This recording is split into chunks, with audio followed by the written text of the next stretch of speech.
What's up, everybody, and welcome back to All the Things Harry Potter, the alcohol-fueled chapter-by-chapter reread of the Harry Potter series with a sock full of craft brew on the side. Okay, that one's gross. I'm Nate. I'm Jade. I'm Shantell. And I'm Jay.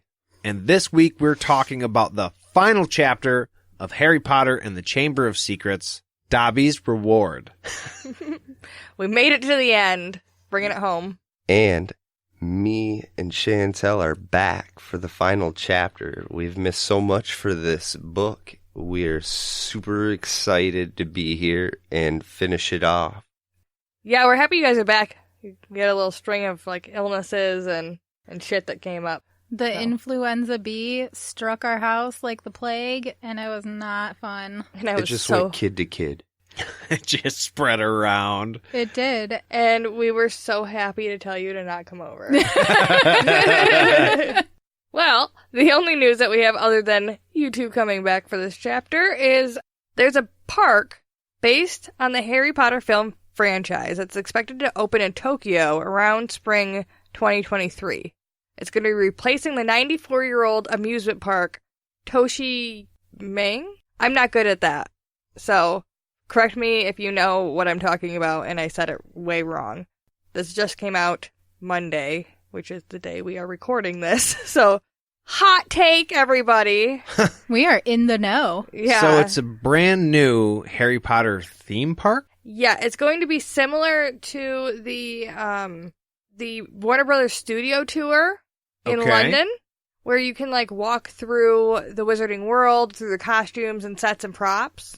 But they're going to have, I don't know, a whole bunch of shit going on. So not like roller coasters. I don't know, because it's going to be a Potter-themed attraction area, and this place that it's going to be replacing is one of the biggest amusement parks in the capital of Tokyo, with over 30 rides and attractions. Oh, okay, yeah. So it's a theme park. Yeah, it also has, swimming pools, a donut-shaped pool.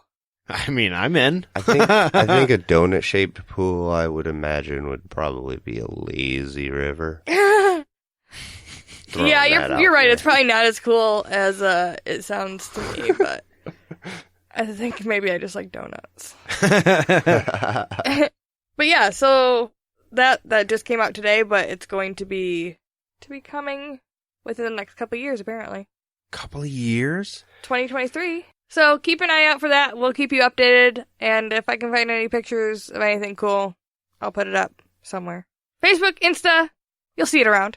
Yeah, if anybody wants to sponsor us and, send us there when it opens, we will definitely do some research and let you know how it is. All right, that was a desperate attempt, but, you have to try. Our Patreon is open to donation. Yeah. You ready for the last synopsis? Yeah. I mean, it's a big moment. Yeah. Wheels are happening. So, that sound. The tunnel gang meets back up with the adults, and all the loose ends get tied up. I think that about sums it up. Yeah. That was an impressive synopsis right there. What I like about it is the simplicity.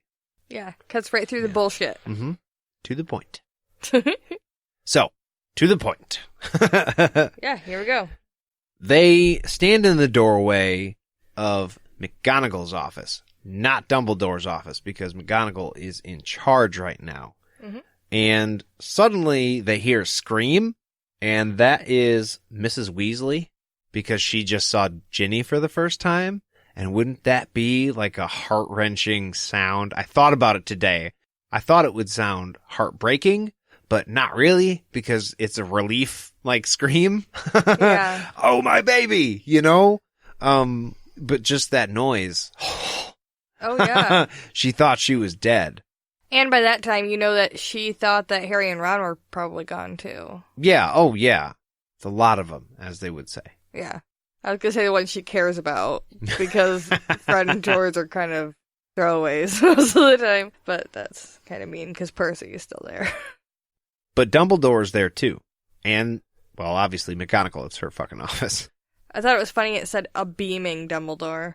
He's proud. He just avoided... Well, no, he wasn't going to go to jail. He was just going to lose his job. He just got out of jail. Not Dumbledore. No. They just canned him. Oh. They're like, oh, yeah, you're on okay. My bad. unpaid administrative leave. Okay. Oh, and then Harry gets to launch into his hero story. Basically, the last few chapters we read, that's what he's going to recite. Right. And he's the center of attention, and I had a hard time believing nobody interrupted him for a whole 15 minutes. Well, and it was crazy because the book made it sound like it was this long, exhaustive time that he was talking. They said a quarter of an hour, which makes it sound like a lot longer than 15 minutes. Yeah, weird trick of the mind.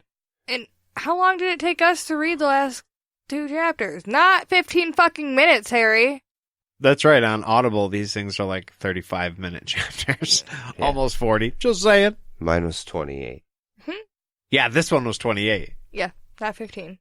So my question is, now that Harry has explained all of this crazy shit that he's been going through, all right? He can talk to snakes. He followed this line of little spiders out of the castle that led him to a cave that was filled with giant man-sized spiders only, a few thousand feet away from the castle. The basilisk was in the pipes. They now know the location of it. Is anything gonna be, done about it all? They wouldn't let Hagrid keep the damn dragon. It was too dangerous. They're gonna just let this stuff be all okay. Hopefully that snake didn't give little snakelets. Snake babies? Ugh. I kind of feel like Didn't think about Dumbledore would have to do a sweep. Right. Like, That's he what would I'm have saying. to. Yeah, no, for sure. They He would don't definitely have to go. They don't even say anything about it. Like, okay, we're going to check everything out now. That we know we could be overtaken quickly. Oh, you mean like right now? Yeah, I mean, that might not be a bad idea. It was like, oh, Harry killed the bad guy. Well, I mean, let's check and find a body, at least. I'm going to go with that it was implied that they're taking care of that stuff. Because the idea of future snakes, no, I'm just not going to think about it. It's Rather implied. not. It's implied. Well, we know that they're hard to hatch, so at least everyone should have some comfort in that. In the meantime, McGee asks Harry how he got out of the chamber, and he tells her everything about all that. And she ends up scalding him for breaking about 1 million school rules, instead of being shocked that nobody else thought to do the things that you were just saying, like following the spiders, or ask Hagrid, or talk to fucking Moaning Myrtle. Nobody else decided to do any of this shit, but instead he's like, oh, and you just went about all this craziness, huh? My take on the whole chapter and this whole situation was McGonagall was very much the motherly, now, you may have done this, but let me tell you where you've gone wrong here and why you shouldn't have done this. And then Dumbledore's over there in the background doing the attaboy every time Right. Harry spouts off a detail oh, you did that? Wow, attaboy, attaboy. And McGonagall's like, well, this is wrong and we shouldn't do that. It was a very mother-father moment there. Yeah, I guess I can agree with that. Harry kind of knows how to navigate talking to these two, too. He avoids mentioning the diary or Ginny, but Dumbledore kind of immediately knows what's going on anyways. You know that in that moment when they looked at each other, Harry had to have been thinking, well, he already fucking knows. Yeah. You might as well tell him now. He knew everything else. He told you about Fawkes months ago, and just so happens... Dumbledore knows shit. We talked about this, I think, in our first episode. Mm-hmm. Accidentally, but not accidentally. Dumbledore is aware of things that happen at Hogwarts, one way or another. Yeah. If there was only a way to follow Harry everywhere. We are not. In his pocket or a wallet. Or another. We'll go with or another. Or cameras. I love the way that Harry was trying to protect Ginny. Yeah. At the very, end of this, he's trying to, get the story out and let everyone know what happened, but still was trying to protect her. And I love that Dumbledore quickly caught on to that and was like, it wasn't her fault in any way. And it was real slick the way he delivered it, too. He could kind of sense what was happening, and he says, I know that Voldemort had control of Ginny. I just want to know how, because all my sources say he's in Albania. So Harry tells him about the diary, and Dumbledore is like, okay, yeah, Tom Riddle, he was probably the most brilliant student Hogwarts has ever seen. To which Harry should have responded, second best. Until Hermione, Excuse me. Oh, yeah, Hermione. Third best. Tops. Harry's not that smart. We talked about this last chapter, though. Yeah, but he beat him, so he gets top spot. Did Dumbledore go to Hogwarts? I think it's implied that he did. Yeah. He's a Gryffindor, I'm pretty sure.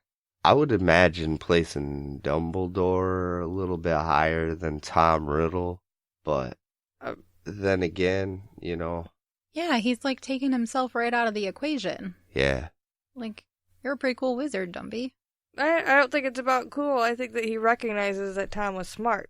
Right. And Dumbledore might be clever, and he might have a lot of wits about him, but I think he can recognize, and I don't think that's a bad thing that he can recognize somebody that's smarter than him. I think that's probably a strength. Very true. Because Voldemort being so smart might not account for people that are not as smart as he is. But Dumbledore fills the Weasleys in, because at this point, I'm sure they were a little confused about how Voldy turned from Riddle to the great Moldy Voldy that we know. And Ginny tells them that she was, in fact, writing to him all year. So she gets chewed out here by Mr. Weasley. Mm-hmm. And it's a weird rule. I mean, it's not a bad rule necessarily, but it's a weird one. Never trust anything that you can't see where it keeps its brain. Yeah. I read this chapter aloud to the boys, and they giggled wholeheartedly when I read that line. I think it's a good rule, but it's also a little confusing when it comes to, like, technology nowadays. Because you can get something as thin as, like, a diary that can write back to you. Like it's just that. Right there. Yeah. Just a little chip in it, and that's how it... I'm sorry, I was making a joke. I'm just saying, it's creepy. Like, your cell phone is, like, the size of a journal, and it writes back to you. Yeah, you can write in it. You because get we're like all in texts. the Matrix. But I'm like, but the brain is in there. Yeah, so I know. This story takes place in the 80s, Yeah. right? So cell phones existed, but they weren't like smartphones. No. Not even a little bit. No. And sounds like, as far as wizards are concerned, they have even less to do with that. So something like a cell phone was a rarity. Now, texting didn't happen until way later. So what he's talking about is texting. So, like, be wary of the phones, but it's not. It's a diary. Yeah, kind of.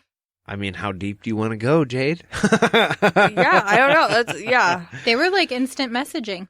It's a good rule. It's a weird one, though. That was my point. Yeah.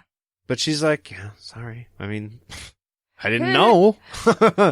But Dumbledore steps in for her at this point and is like, you know what? She's been through some shit. All right, guys, let's cool down. Let's have her go hang out in the hospital wing. There's not going to be any punishment because, you know, a lot of people get tricked by Voldemort. It's not a big deal. She's like an 11-year-old girl. She's stupid. It's fine. She just needs some hot chocolate and some rest. And Madame Pomfrey's up there. She's giving mandrake juice out. I thought it was mandrake draft, but it's mandrake juice. Huh. They juice them motherfuckers.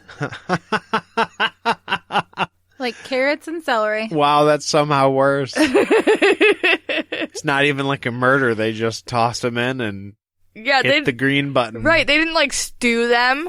They just fucking blended them bitches. Oh, that's brutal. I Juicing is even worse because when you use a juicer, it like pulls the liquid from the food. I think that would be better than being boiled alive. I don't think so. I don't know.